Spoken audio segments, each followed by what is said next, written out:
What up, everybody? What's good, family? Welcome to another episode of the Barbershop Sports Talk Podcast. Make sure you guys continue to follow us on our Facebook page, also on our YouTube channel, and you can follow us on social media on Instagram at Barbershop Sports Talk Podcast and also on Twitter at Barbershop SPOR2.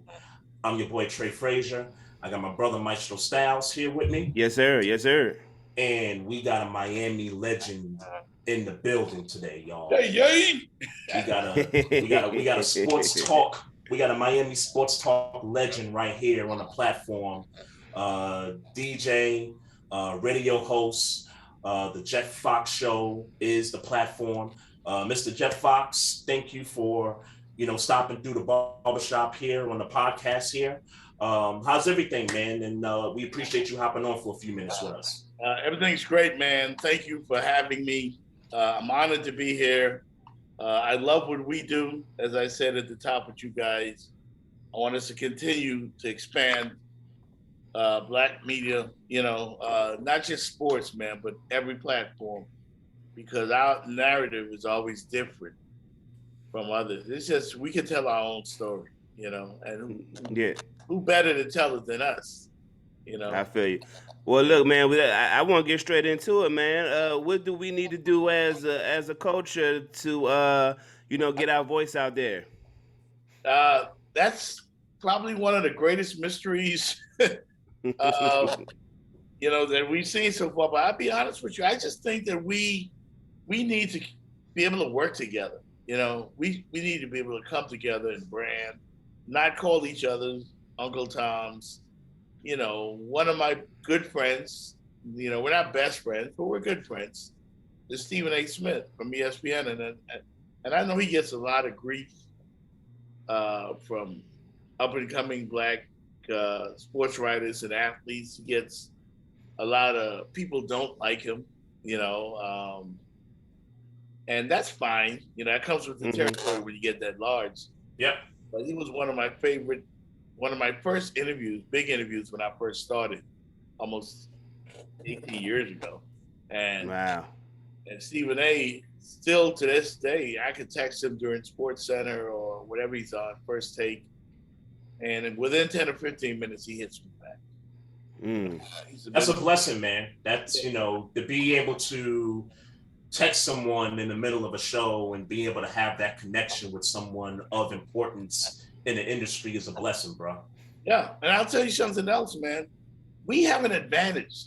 With the color of our skin, we have an advantage. When I first got in this game, I remember being at a Major League Baseball event, and the great Andre Dawson was there, the Hawk. And it was predominantly white media. It was a Marlins event, and everybody else, but he saw some Black guys and gravitated over. He said it, and I'm sitting over here with you guys. Like he just felt comfortable. You know what I'm saying? Yeah. And Dan Le Batard noticed something similar that happened during the Super Bowl here in Miami when the Maurice Smith was going around doing media stuff, going from station to station. Now, you ever seen the highlight of the Obama video when Obama's going to the Congress and he's shaking hands with the white guy and saying, "Hey, how you doing? How you doing?" Then he gets to brother. He goes, "Hey!" Right. Hey. Right. Yeah. That's how it was with the Maurice Smith when he did Radio Row.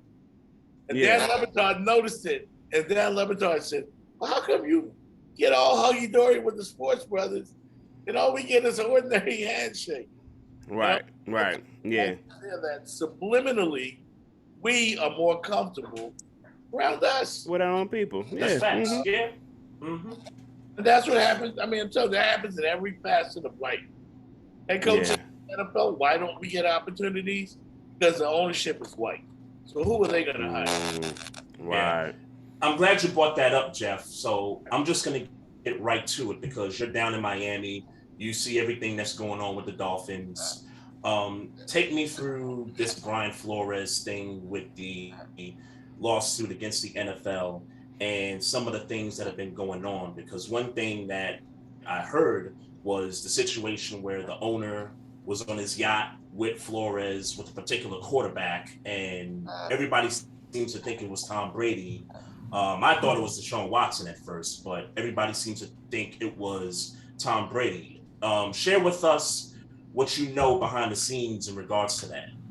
I know about as much as you guys know, just to be honest. And I can tell you personally, me working with the Dolphin organization,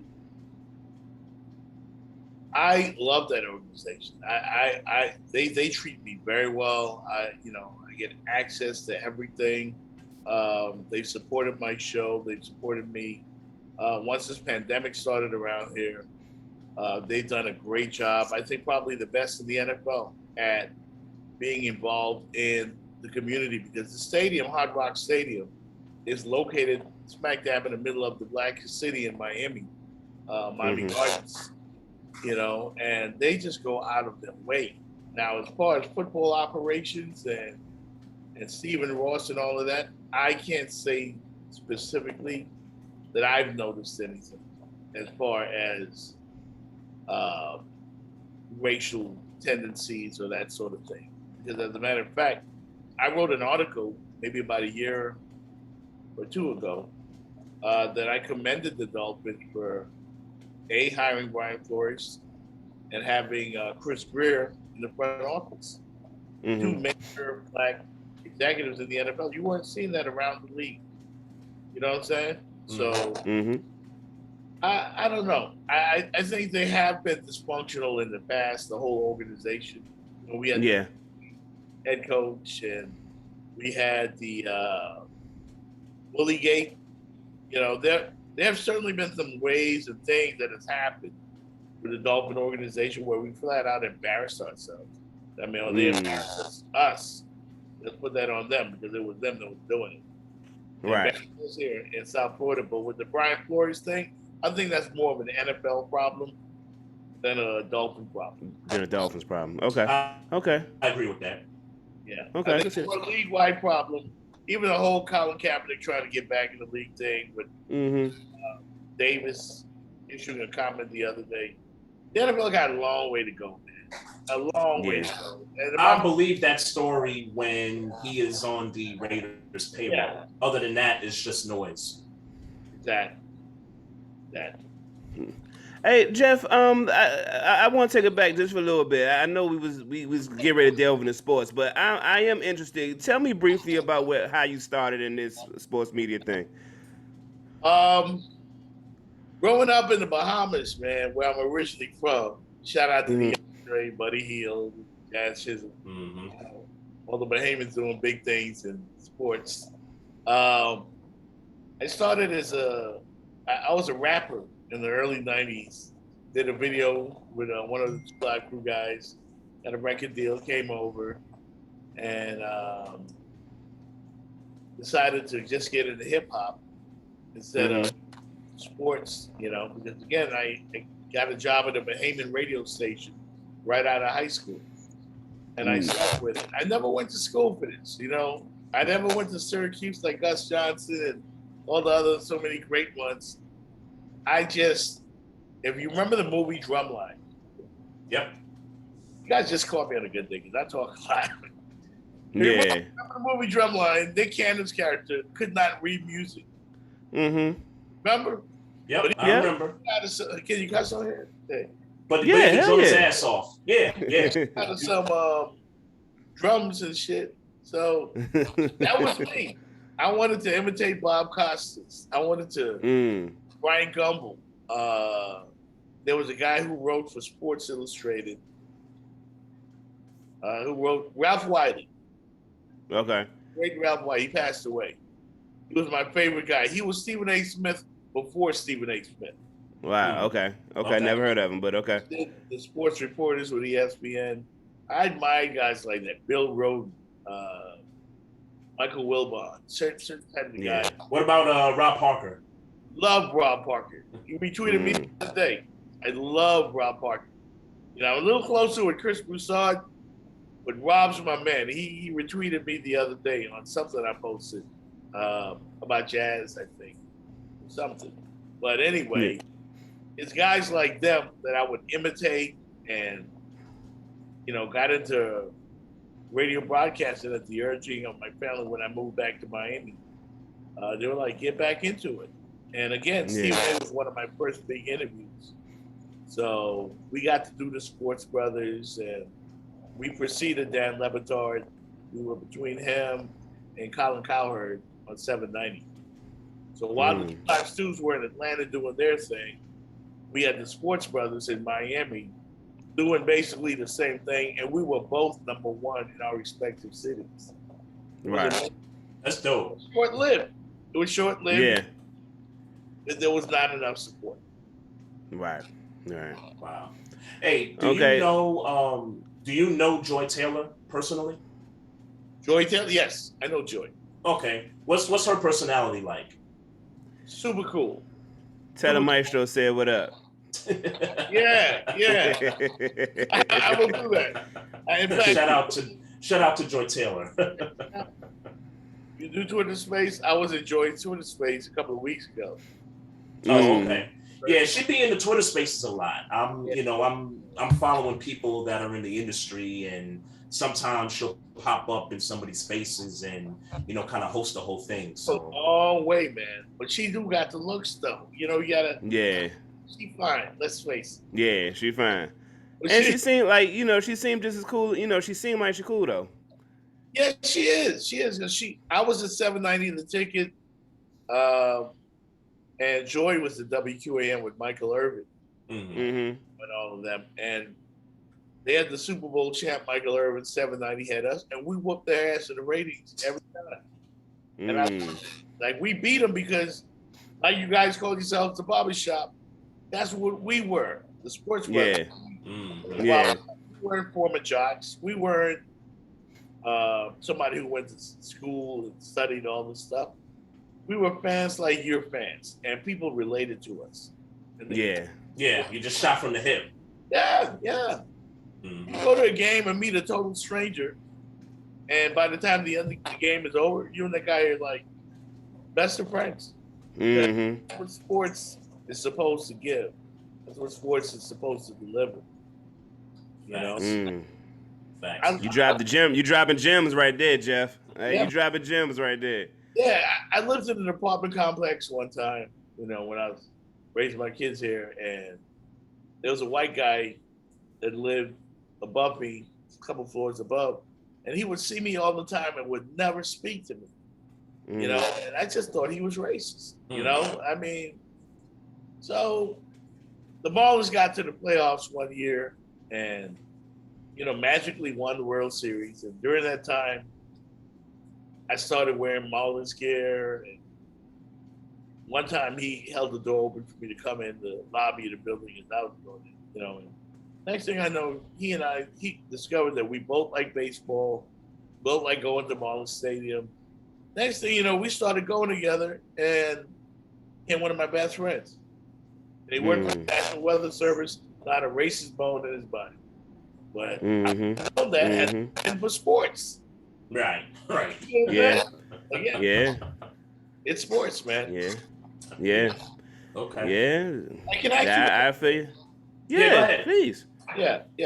What do you think about the coverage of the Brittany Griner story? It's lacking. It's definitely, at least in the last couple of months, it's been lacking. Now, I heard today that they've come to the conclusion that her being held in Russia was, on the wrong side.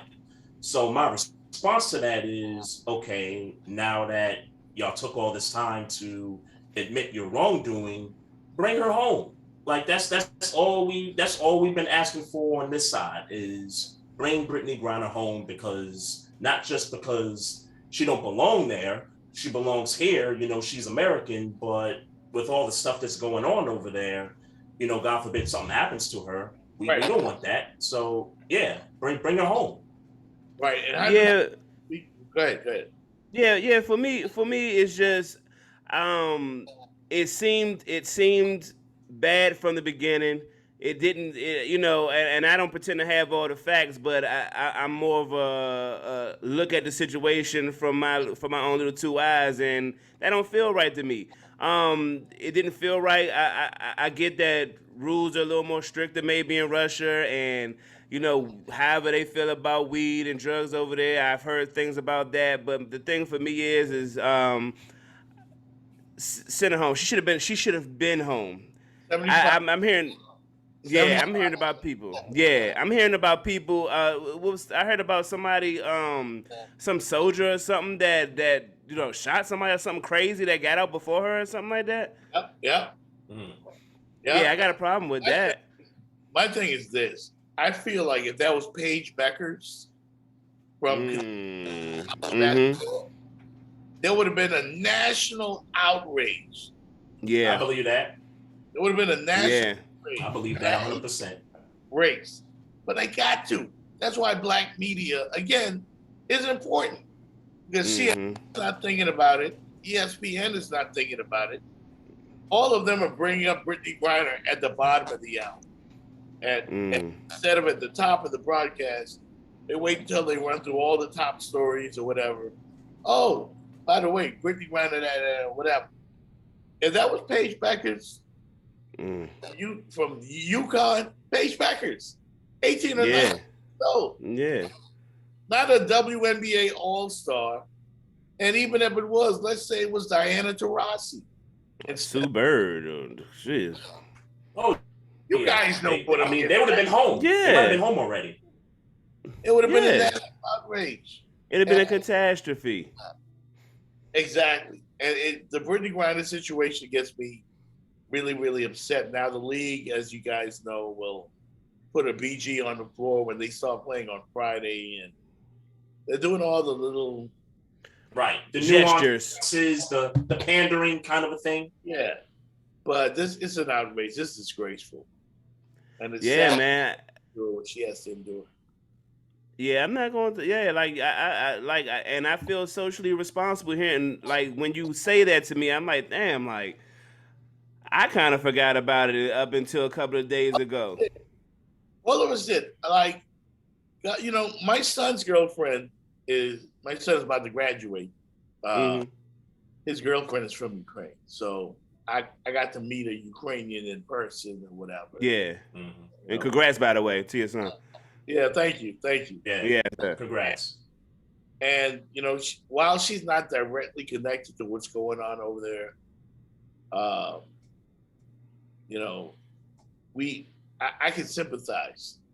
And all CNN talks about every day, and I love CNN, but I had to take a break because it became overkill.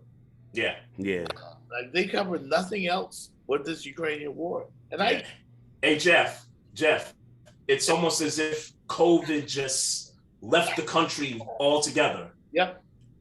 And got bumped by Ukraine, and the travesty what's going on there with them. I hope it comes to an end. I can't imagine it. And I think we're so fortunate to be able to live the way we live and do the things we do and not have to go through that. I couldn't fathom it. Yeah. I agree. I can't even relate. And so the CNN coverage of it is just overkill. And I just think, again, relating back to what I talked to you guys about with Brittany Griner. Brittany Griner was a white girl, man. That looked Paige Beckers. She'd be home already. Like, man, they would have sent some soldiers. Yeah, I'm about to say. And at least if she wasn't home, it'd be top front page news every day. Every day. And that's sad. That's sad that we're still here. Yeah. Why couldn't she get the ASAP Rocky treatment, right? Because if you remember that story, he got caught up overseas, and Trump sent people for him to come back to the States. And the barbershop is on point, man. That's what I'm talking about. We think alike. Yes, sir. Yeah, man. Yes, sir. No doubt. Well, let me say it, and now you got my consciousness of free Brittany Griner, man. Send her back home, man. Send her, because that's craziness. You right, man. We need to hashtag that, man. Yeah, that's crazy. No, but it was a time where you would see it every once. If you scroll Twitter now and then for a week, you would see it. But like everybody just kind of off it right now. I feel guilty. And she in jail for some bullshit every single day. Every she day. don't get a break off of it. Nope. But in Russia. Rocky. Like, I thought, like, okay, Trump went and got ASAP Rocky. Went and got him. Like, and that was pandering, let's be clear. It definitely was. It definitely was. It was a political move. We know that. Yeah. Put together some votes, from us. It was very trivial to now that you think about it, but it was regardless. Like, man. As Black content creators, we could definitely be doing our part in helping bring Brittany Griner home for certain, bringing awareness to it. Yeah. I think it'd be good if we as Black media could help out, and these are the things that we can contribute to. The whole Brian Flores story. We could, there's a cat that I follow from New York. He's got a site, First and PEN.com. Yeah. Yusuf from the Shadow League. He used to be with Shadow League. Now he started his own thing. Follow that brother, man. Very conscious. Yeah. I think I follow somebody from the Shadow League. You said he's not there no more, though, right? Yeah, he's not there. He's got firstandpen.com. Oh, got you. Okay, First and Pen. Okay.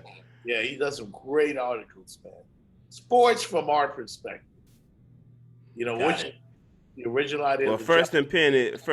That's not hard. That's not That's easy to forget. Yeah, easy to remember. Right. Easy to remember. And quickly, great writer.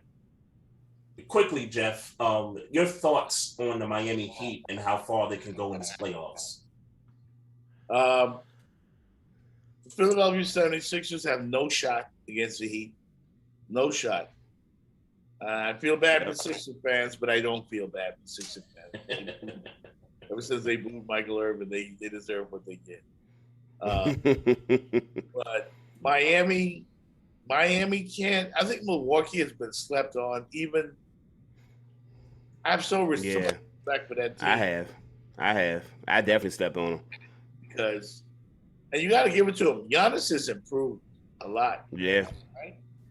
And it's an aggressiveness right now. He don't care. Yeah, he don't care. I'm ready to say he's the best player in the league. I'm ready to say it's his league now. I'm with you. And even with Chris Middleton out, Milwaukee's still a very dangerous team. And you know who is the difference in that team? I think it's Drew Holiday. Drew Holiday, yeah. People put a box on Giannis. I'm talking about the Miami Heat. Yeah. And he would just come at him with a wave of defenders and wing guys. But Milwaukee's got a perfect squad right now. The only way we come out of the Eastern Conference, and I think the Miami Heat, top to bottom, are probably the best team in the East. But Milwaukee's the champ, and with that, they have championship DNA, just like the Miami Heat. You got to give that to them. Right. And they're getting some contributions from some really, really unlikely sources. Grayson Allen. I didn't know Bobby Portis could shoot three. All of a sudden, Bobby Portis could shoot threes. Bobby Portis has stepped up big time. I thought it was just hype. The Bobby chance in Milwaukee. Yeah. That's something happened with that, and it motivated him, and he has come back better this year. When you win a championship, it changes things, man. Changes things. Now he's got low post moves. He's got a mid-range shot, which he always had. More consistent with the three.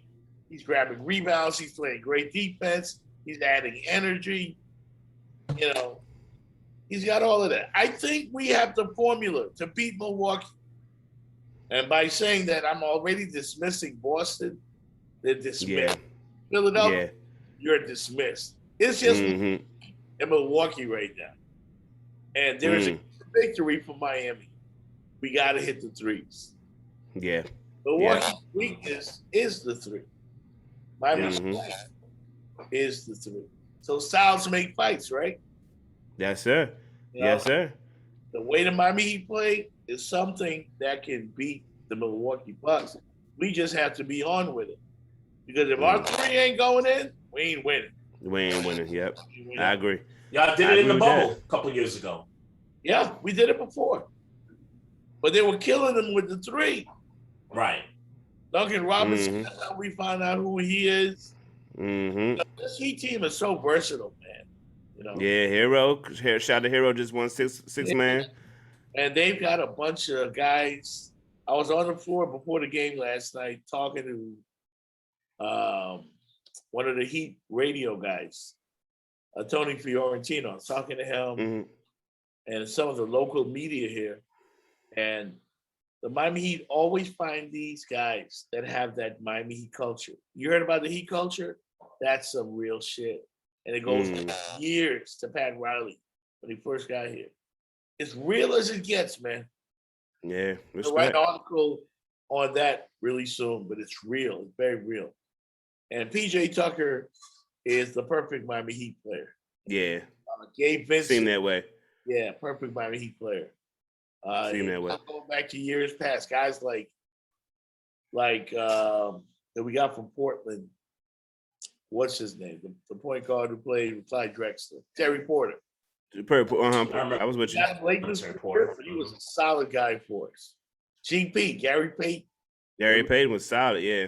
Solid for us. Pat Riley has a way of identifying guys like this that have that inner toughness. You know what I'm saying? Right. I feel you.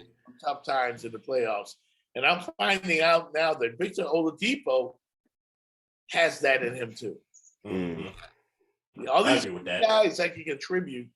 I mean, Eric Spoelstra, I give him credit in being the best coach of basketball because, in my opinion, he is. I think he has passed Greg Popovich. He needs a couple of championships, but I think right now he's the best. Wow.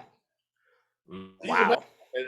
That's saying something. Wow. That's saying something. I didn't always think that because when we got LeBron back in the day, and again, I shout out Stephen A because he gave us the scoop. He came on our show and he told us that this was going to happen. And even when he told us that, I didn't believe it.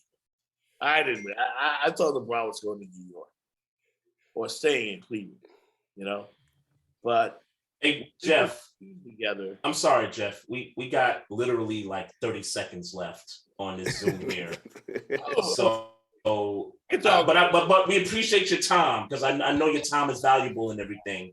But just quickly, go ahead and plug your show and let everybody know where they can find you at. Find everything you want to know about the Jeff Box Show on thejeffboxshow.com. The website, I'm represented by Brand Star Sports and Entertainment down here in Miami as well. So you can contact them. And they basically act as my agent, managers, so to speak. Periodically, I do a podcast. I'm not consistent with it because it's just, working. Yeah, work. I got to pay the bills. And right now, DJ. Yes, sir. I feel you. Yeah. Hey, Jeff, man, we appreciate you, man. We definitely got to do this again soon, man.